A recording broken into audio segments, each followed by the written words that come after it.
It happened in seconds, but it felt like the entire world stood still. A woman in a pristine sundress, standing in line at a popular cafe in Atlanta, turned to the black man behind her and said coldly, "Why don't you just go back to Africa?" Gasps erupted, coffee cups nearly dropped, and for a heartbeat no one moved. Everyone waited to see what he would do. But what came next, no one expected. This is Lifelines, where real moments inspire real strength. Today's story isn't just about ignorance. It's about grace, fire, and the kind of clapback that rewrites the room. Let's take you there. It was a bright Saturday morning. Jason Avery, a soft-spoken 34-year-old entrepreneur, was on his way to meet an investor. His company, Future Seed, had just landed a feature in Forbes as one of the top black-owned startups in the South. He'd stopped by Bean House for a quick espresso, dressed in a navy blue tailored suit, holding nothing but confidence and his phone. He quietly joined the line behind a middle-aged white woman.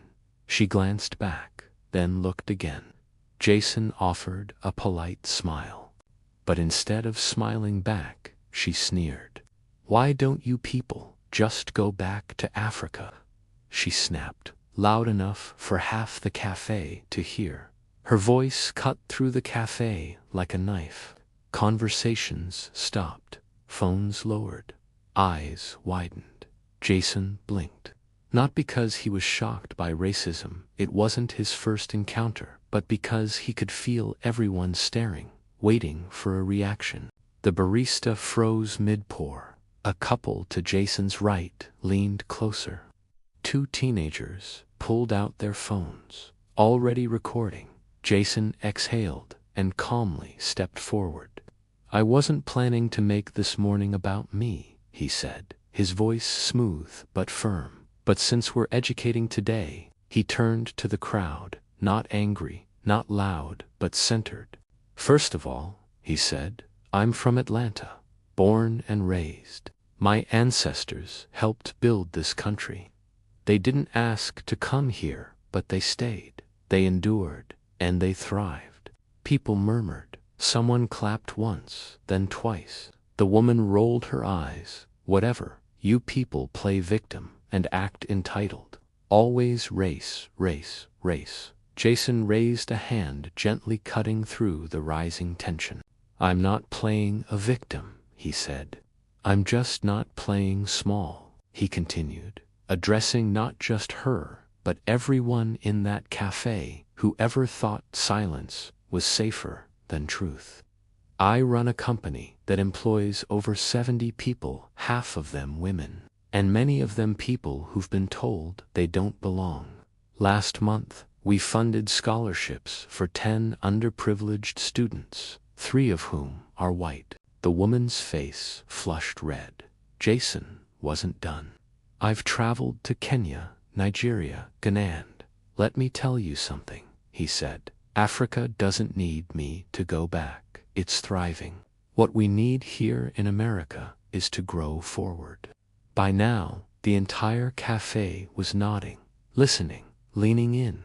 "Racism doesn't shock me anymore. But what still surprises me," Jason said, "is how many people think a skin tone tells you someone's worth."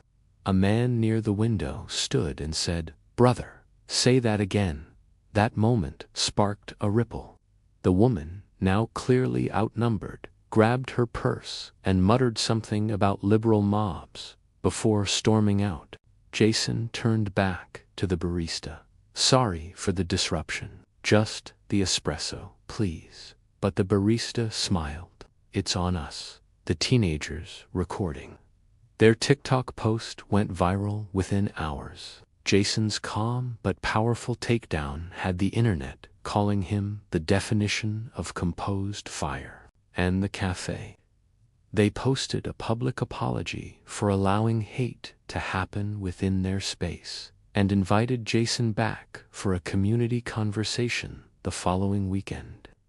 Jason didn't set out to make headlines that day, but he walked out of the cafe with more than coffee.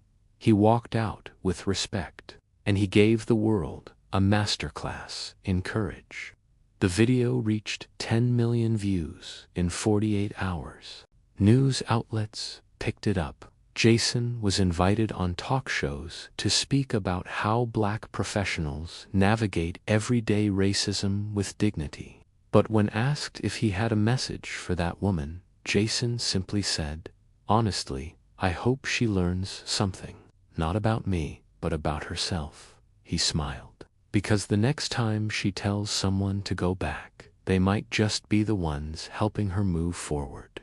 And that's the soul of life. Lines, real stories, brilliance, and grace under fire. Because it's not about the hate we face, it's about the love, power, and truth we carry. And Jason, he didn't just win the moment, he turned it into a movement.